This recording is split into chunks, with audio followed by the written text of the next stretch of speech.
All right, so welcome back to You Build Terrain. We're going to be finishing up this Battle for Macragge terrain piece for 40K. You can kind of see that I've done a little bit of work with the dry brush. I'm going to do a little bit more. I'm also going to brush into some of the areas that were up on the piece here that maybe picked up a little bit of the blue or, another color along the way. I'm going to touch those up first, and then we'll get into dry brushing, and we'll finish this up here pretty quickly. For the dark brown, I'm just going to use this kind of medium brown here, and get away from that darkest color that I had when I put the base coat down. So I'm just going to put a little bit out on my ceramic tile here. Got a little bit of water in my water tumbler, and we'll get this to the right consistency.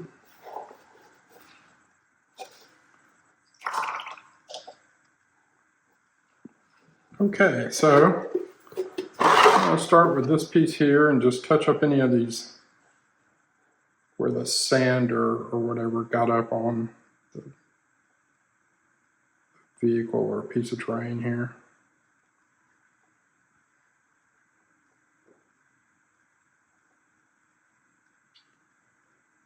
And this does not have to be precise, but you want it to look pretty good. So I wouldn't be super sloppy with it, but it's not like it has to be right where like the grains of sand are, but the majority of them that you can get to and just right around it, you want to be this darker color. And then we'll go back in and put lighter colors on top of that. I tend with most of my painting, and it's just because of the age of when I started painting, that you work out from the dark to the light. But I know that with some of the painting techniques that are out there today, you can pretty much go from a white base to a couple of washes to, finishing touches really fast. Some of these paint systems that they have out now that are super, super quick are well worth investing into if you're trying to, paint, say 100 dwarves or 100 high elves at a time. Or line infantry of any sort, having a system that can kind of quickly go from a white or a neutral base out to the colors you want it to be pretty fast is very nice. It helps you get your armies on the table faster. All right, this is going pretty fast.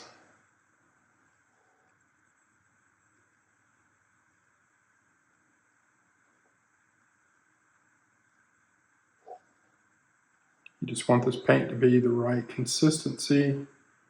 What's going on, you definitely don't want it to run everywhere. You want to put it right where it belongs and not have it run. With a wet palette, which is what I use on most of my miniatures, of course you do not have to worry about consistency quite as much as you do on a ceramic tile. It'll dry out fast on a ceramic tile, so you always have to be kind of wary of when do I add water back in. You don't want to overdo it, but you certainly don't want it to be runny or too dry that it's not going on well.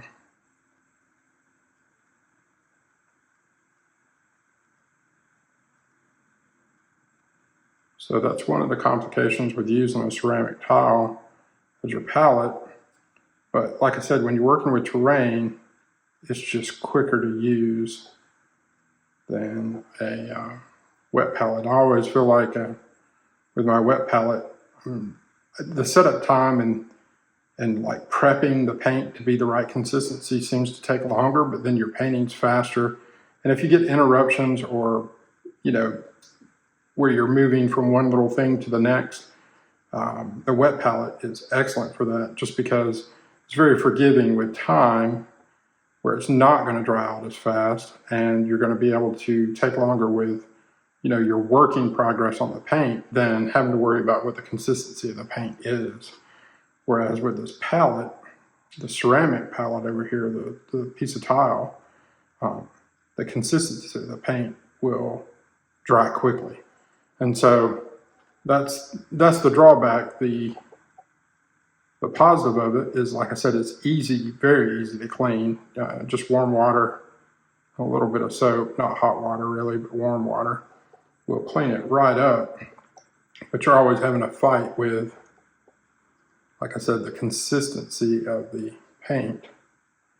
So it's a little bit more ticky on that side, but way more forgiving on, hey, I just need to quickly get this done. All right, turn this just a bit. Really just worried about the stuff that's up on the piece. I'm not going to worry about this outside edge with this color.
All right, I'm just going to do this little edge right here because it's sort of touching.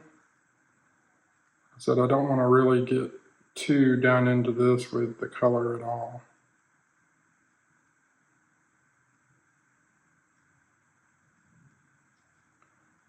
Just really where it's kind of touching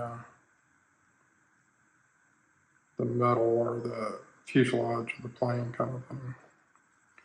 All right, looks like just a little bit over here. We should be good to go on this piece.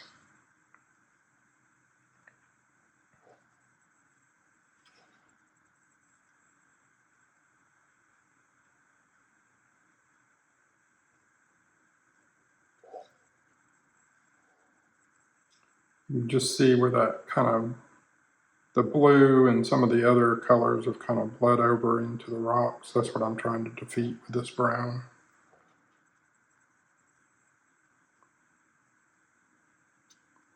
Just so there's a stronger separation between the rocks and the actual plane or terrain piece. Might have to look at that back on the piece I just did just to make sure that there's not big areas. And if there is, I'll just cover it up with this brown. So like I said, that you need that contrast. You don't want the blue to be riding into the terrain if you can help it.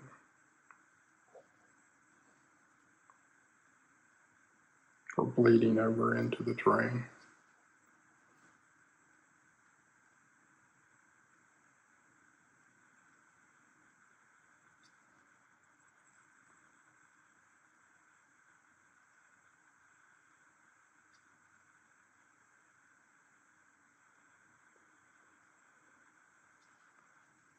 It's looking pretty good. We'll hit this one side right here.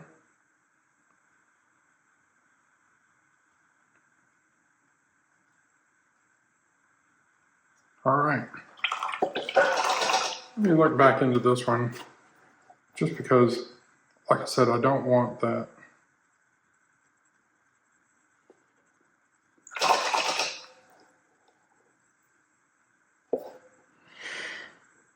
kind of blue bleeding over, and you can see it here for sure, right there. That's that bleed over that I'm talking about.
All right, I'm gonna put a little bit more paint on.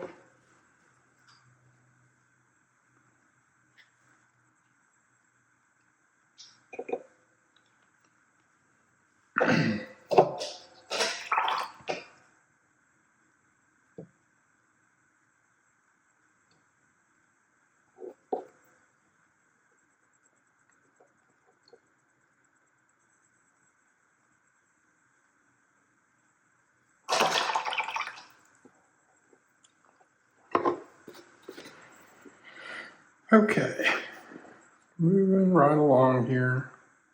What I'll do too is on these pieces, I will definitely go in and fan this color out into the terrain just a little bit.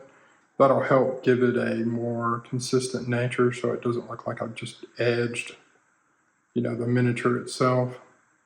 Because it's kind of stuck in this dirt, you kind of want to do this edging work, but then fan it out into the terrain. And I'll show you that in just a minute when I get this finished.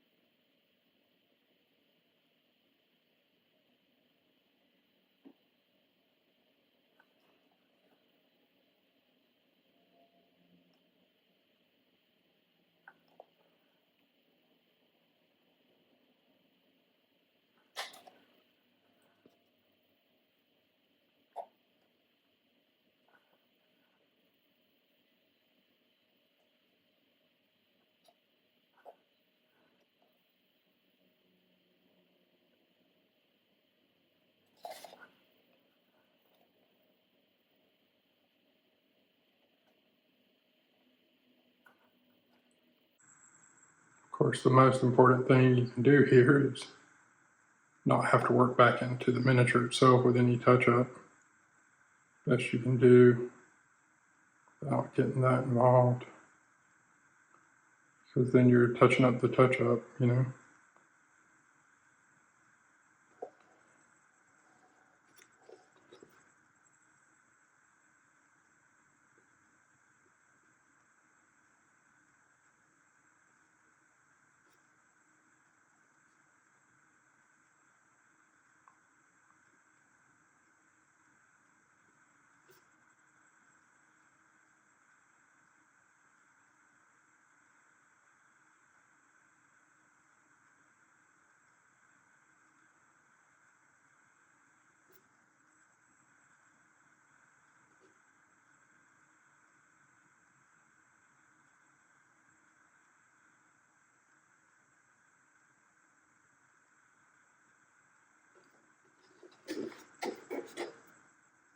All right, we are almost back around to where we were. So we made good progress there.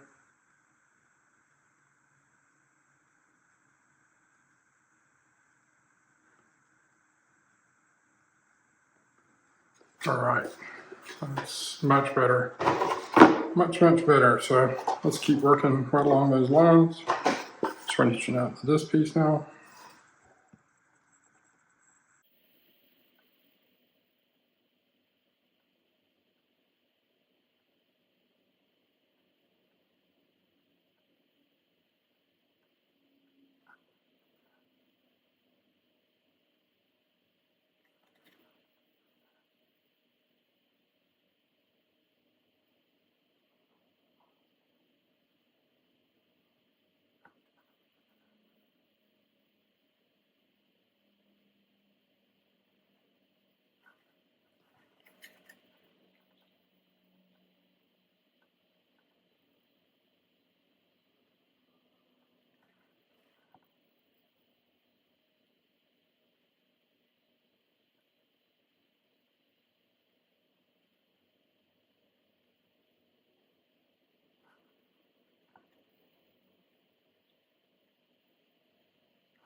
All right. This one's looking pretty good. Got the edge all the way around. Pretty sure I got all the other terrain, you know, where the sand is.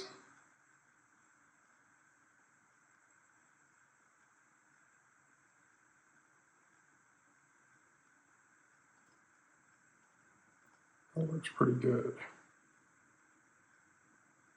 Yep, I'm happy with that one. All right.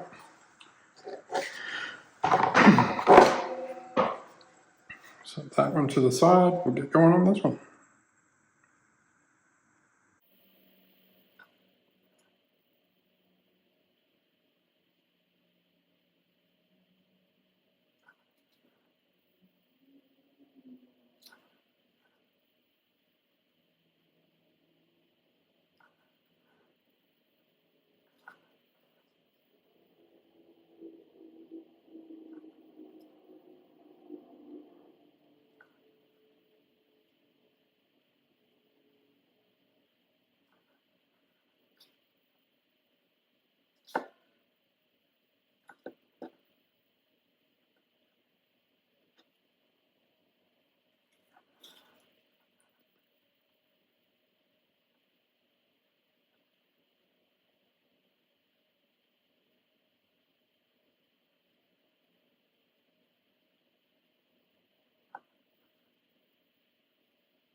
Well, I can see I have a brush hair or something stuck in here.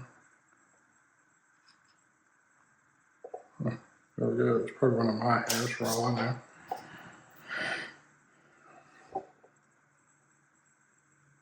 My universal safety pin tool helped me once again. I use it for everything from unclogging paint pots to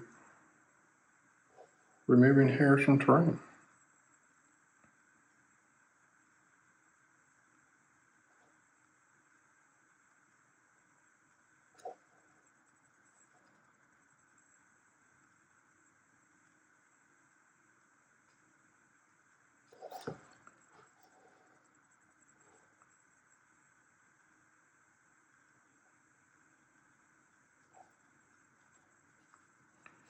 Okay, just looking out here. I think this one's pretty good now.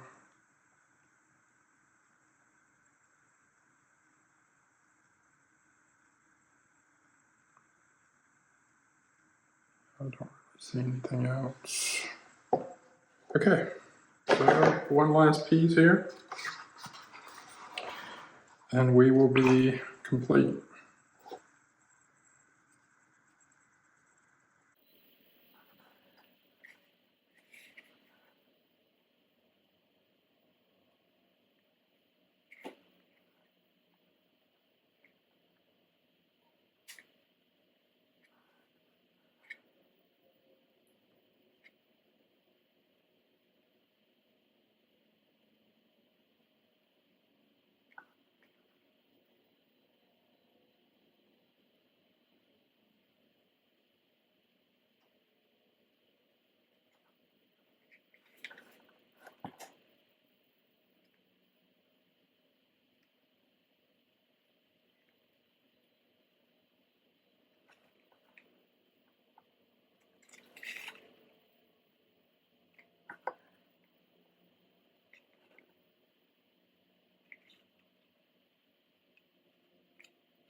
I was trying to push the last little bit of this paint, but there's no way that I would finish if I didn't put a little bit more out.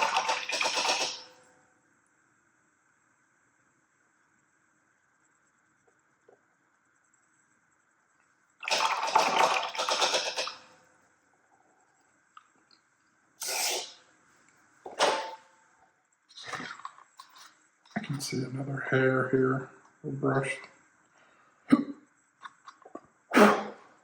All right.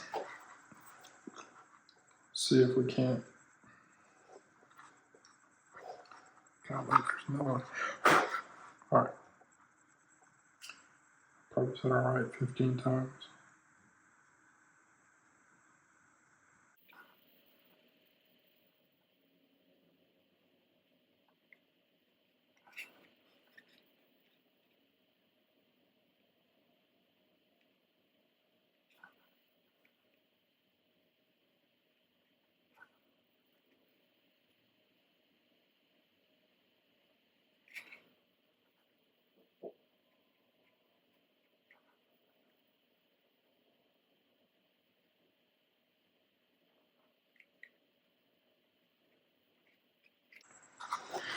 Okay, I think that will do it. I'm going to do this utility belt, just round it real fast.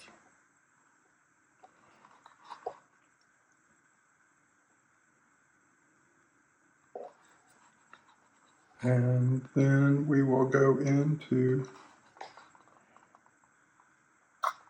fanning out this color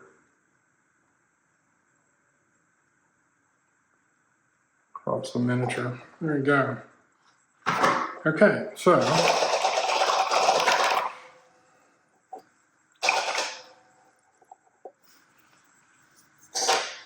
now I'm going to take this brush, this is really a Army Painter stippling brush. I use it for situations where I'm about to use it. It's a very short brush. I mean, they want you to use it for, stippling, which is, tap, tap, tap, tap, tap, tap. But I'm going to use it to fan this dry brush situation. Turn this over and manipulate this around because I need it to be a dry surface.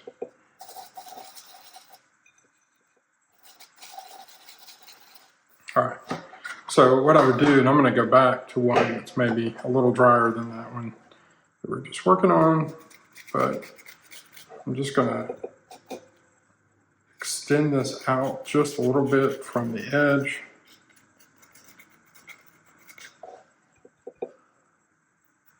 With this smaller brush. So it's not just a line, You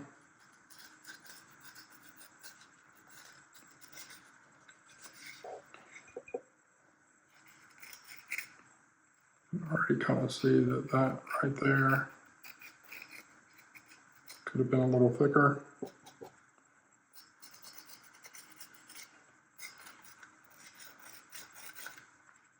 All right, so see, I've given myself a little bit of distance there on that whole piece.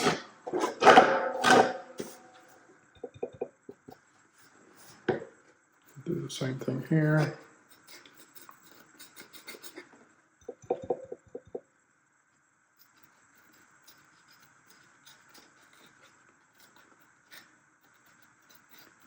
Wow, I forgot a whole section right there. But maybe I can do it with this brush.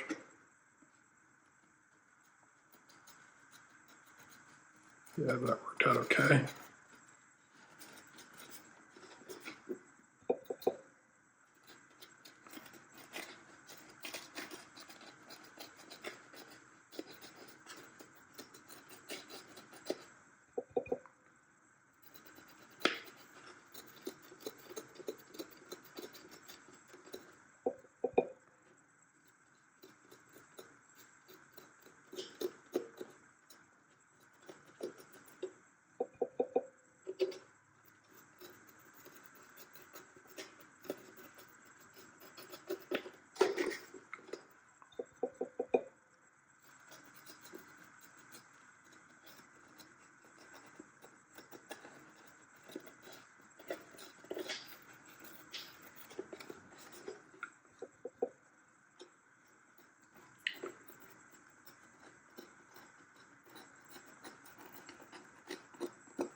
right. A little bit more out. Don't really have to worry about thinning it like I was when I was brushing with it.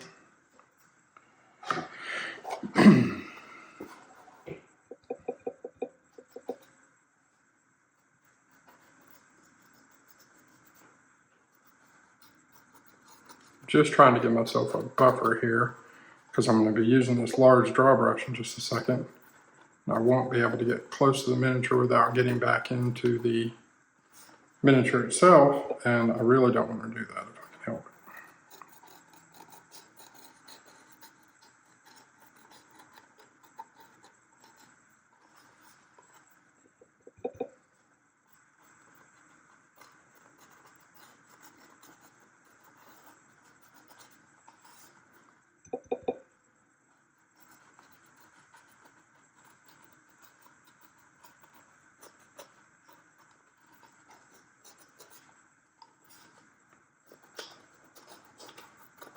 All right, last one here.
All right, here, let me get around this backpack just a little bit wider.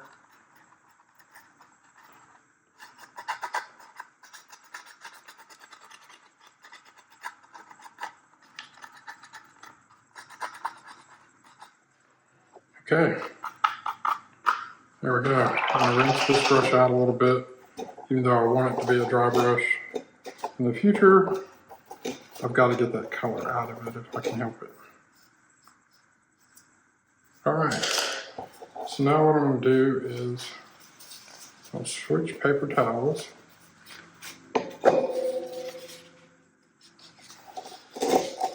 And clean my palette just a little bit.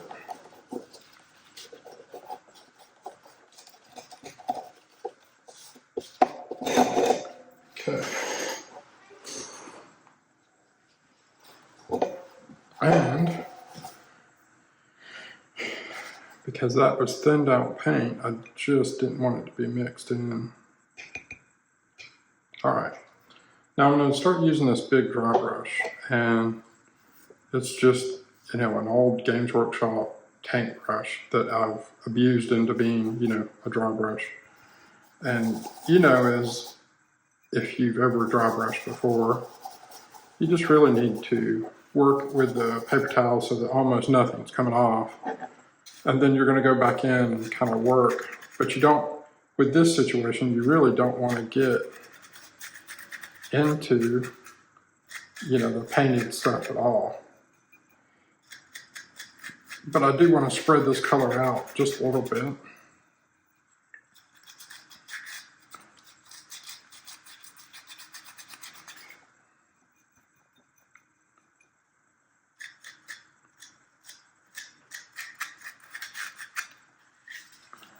Because this is so rough, you're just wanting that exterior out, you know, not the stuff down in the recesses, but all the rest of it to kind of pick up this color.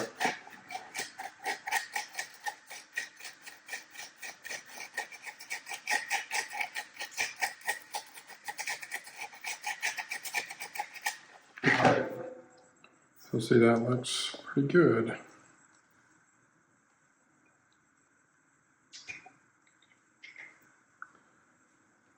Looks like I need to blend this side just a little bit more. Don't want such a defined line in a couple of places.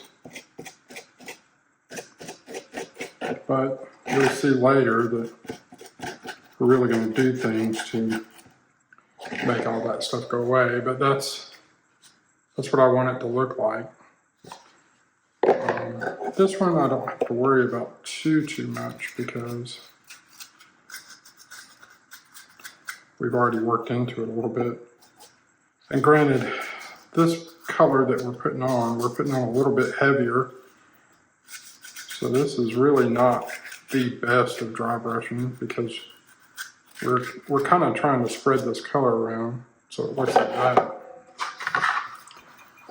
And as the color gets lighter,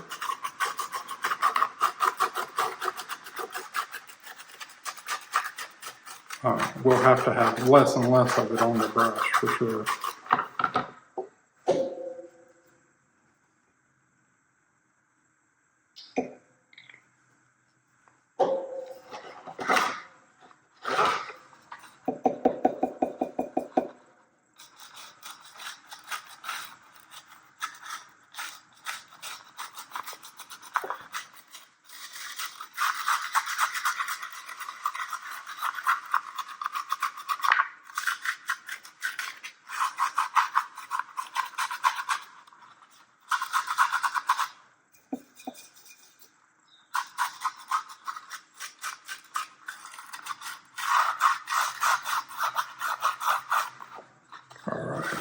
Starting to look like something.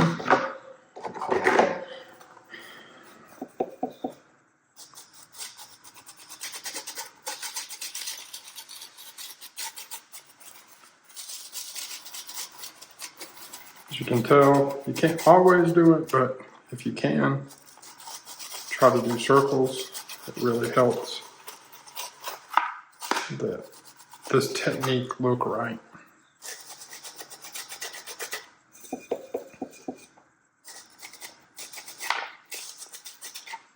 And you can definitely use pressure to intensify or reduce the intensity of the color you're putting down. All right, one more piece here. So I need just a little bit more.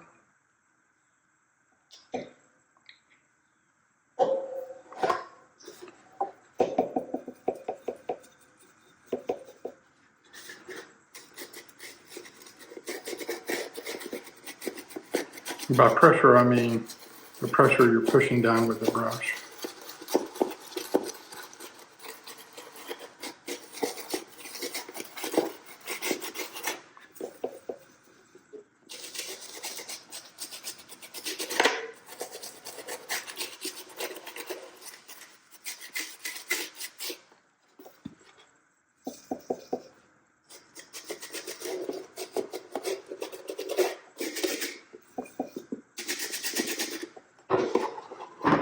Tell this is so rough right here. I need just a little bit of more paint to finish this up.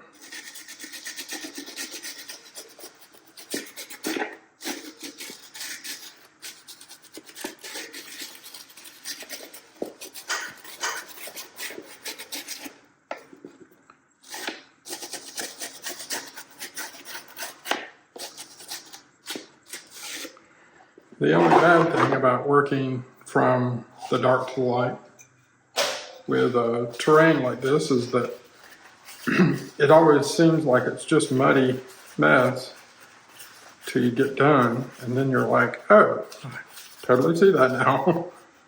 All right, so now I'm going to go to this, it's a yellow ochre on top of this, and then we're going to do, and you could use like, this is a khaki, it's a little bit more toward green, this is a little bit more toward yellow.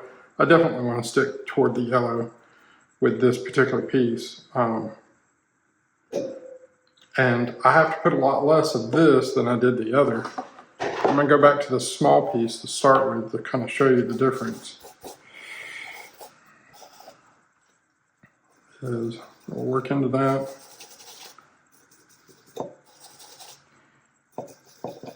All right.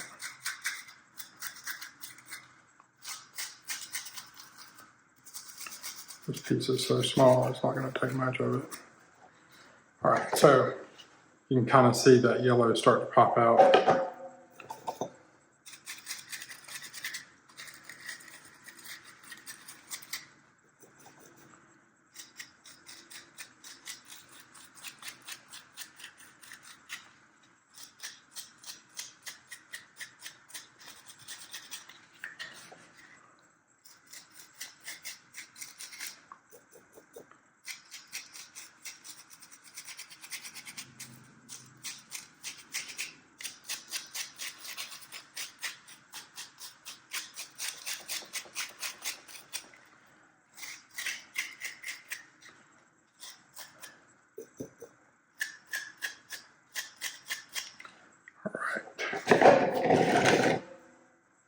It's looking good. Put a little bit more of this yellow out. You can see it's taking a lot less of this than it did the other color. That's because we're just layering this on top of the other color, so it doesn't have to be quite as intense. Because just a little bit popping out on that dark underneath is really making it pop well.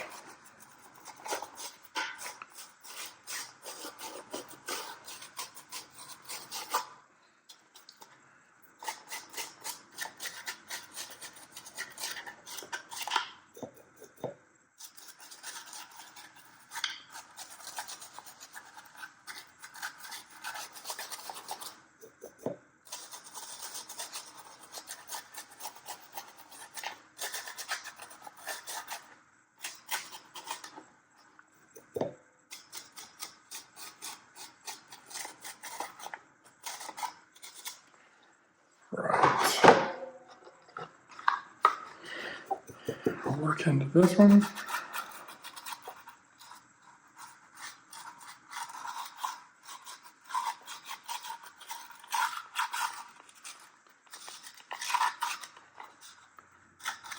Not having to use hardly any pressure whatsoever on that really rough right there.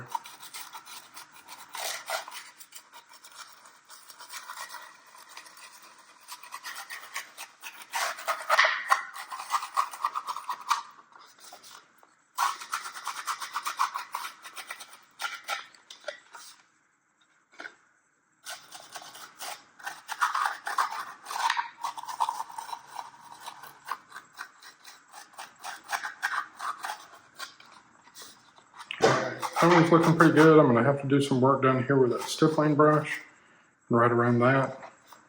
That's actually looking pretty good. All right.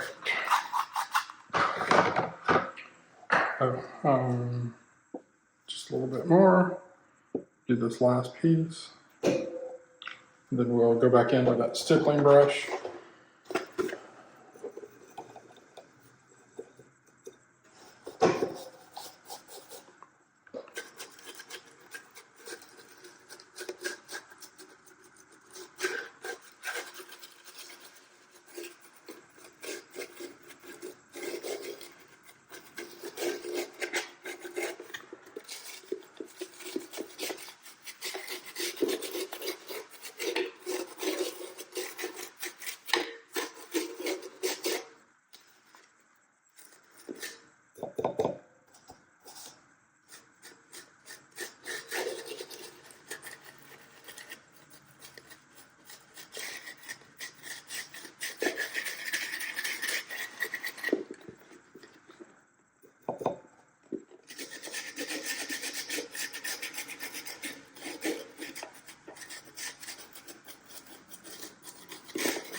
All right, now I'm just going to set that to the side, go back in with the stippling brush. And what I want to do is I really just kind of want to work into this just a little bit with that lighter color. What this does is it pulls in that color even up here against the model.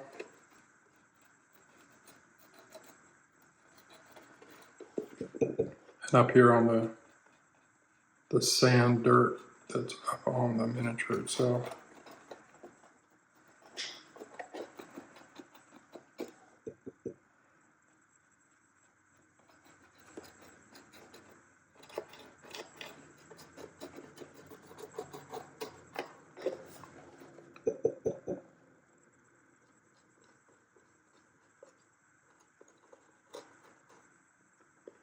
Have to be a lot more controlled with it.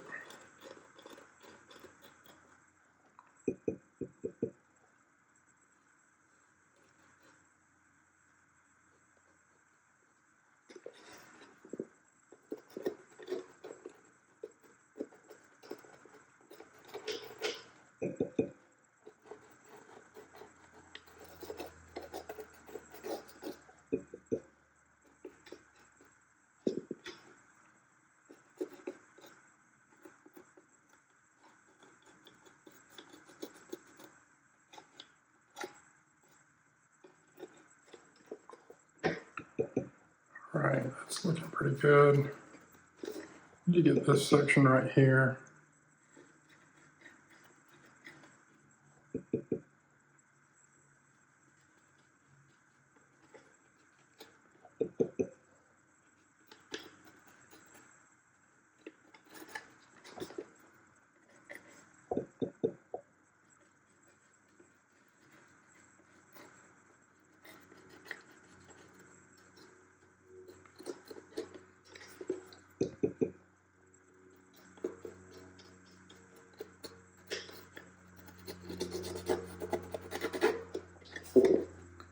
All right, that's looking pretty good.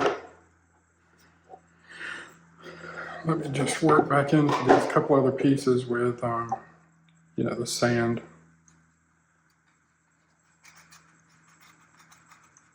up on the miniature and right around it.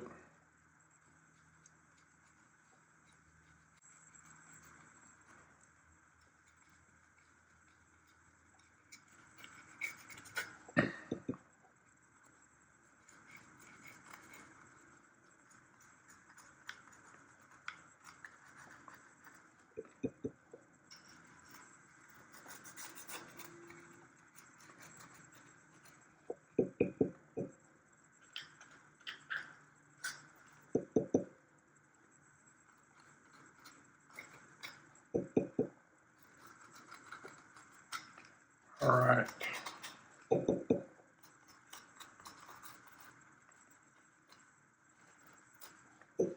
That's looking good. This piece here.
That one's looking great.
All right. That one's looking pretty good. I think this is the last piece to do this bit with.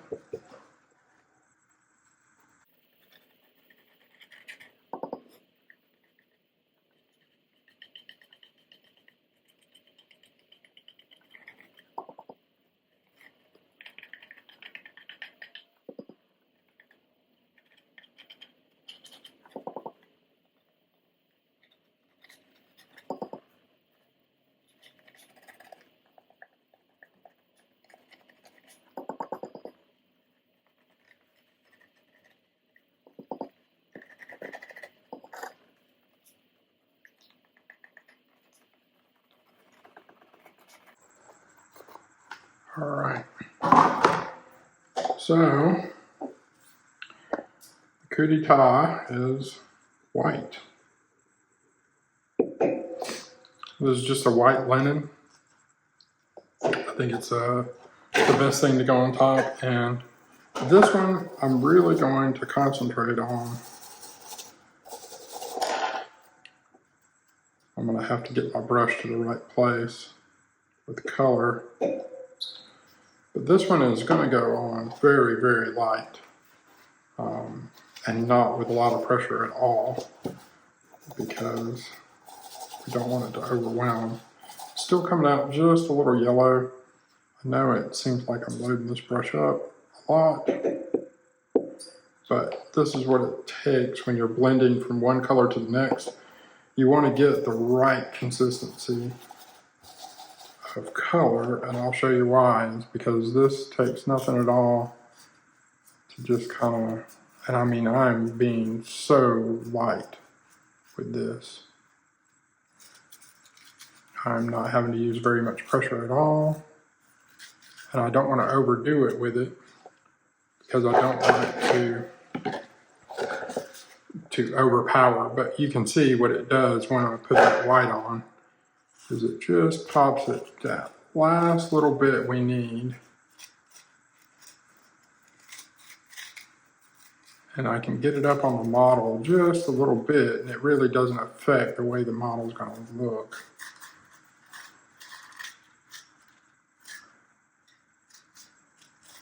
All right. See, that is, like I said, this last step makes it come together.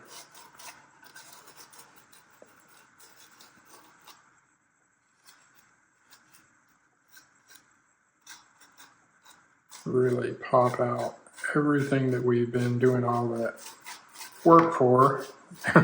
Take seconds for the last thing to kind of come into play and look exactly right.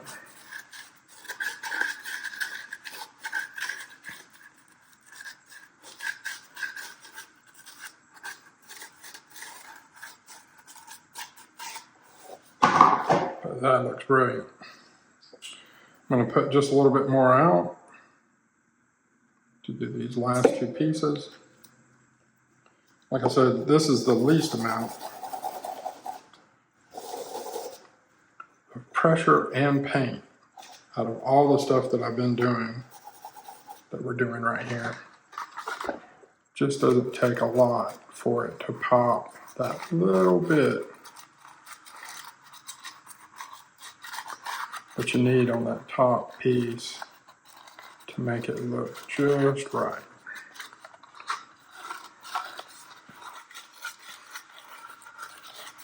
You see I'm kind of using a slower technique and a more circle technique, and I'm not having to apply very much pressure, where before I was using a lot more pressure, probably 3 times as much pressure to get that little piece on. But man alive, does that look good.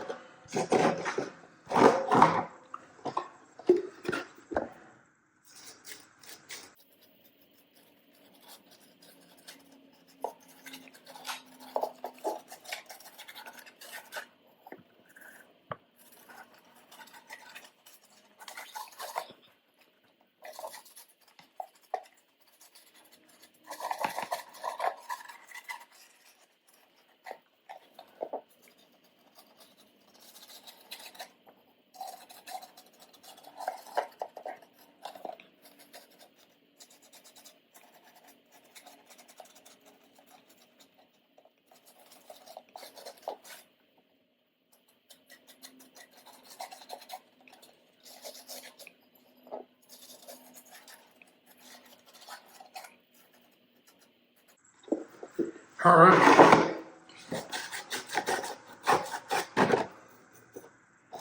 Just going to use up the last of this on this brush. Go back into the spots that were a little bit dark. But that's looking pretty good.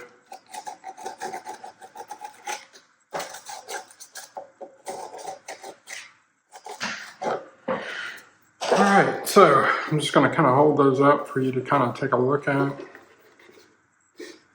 This is all I'm going to do now until I put grass on, you know, my flocking on top of this. But I'm very happy with that. It looks the part for sure. Alright, here let me hold up this piece.